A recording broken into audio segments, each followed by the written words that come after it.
Welcome to the Genius Factory. Enjoy the video. You begin by getting straight to it. Make sure your iPhone is updated, then long press any blank area to enter jiggle mode. Once done, tap the plus icon, search for a color-capable widget like Color Widgets or use shortcuts, pick the size you want, and tap Add. This places a placeholder so you can edit immediately. Make sure to open the widget's edit screen now. Doing this first saves time and lets you set exact colors, text, and layout right away. Now you customize. Open the widget editor and choose a solid color, gradient, or photo background. Adjust opacity and corner radius so it matches your home screen. Then add any label or emoji, pick a font and size, and position the text for clear legibility.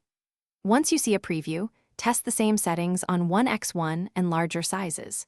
You can also set up shortcuts to change colors automatically based on time or focus mode. This makes your widgets adapt without constant manual edits.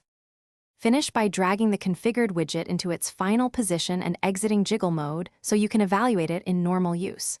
Test tap actions and any automation you set. Make sure colors display correctly across light and dark modes. If things look off, tweak opacity or font size until it reads well at a glance. Troubleshooting tip: if a widget won't update or shows a blank preview, restart the iPhone, re-add the widget, and ensure the app has background app refresh and the required permissions enabled. Thanks for watching. If you found this helpful, don't forget to like and subscribe.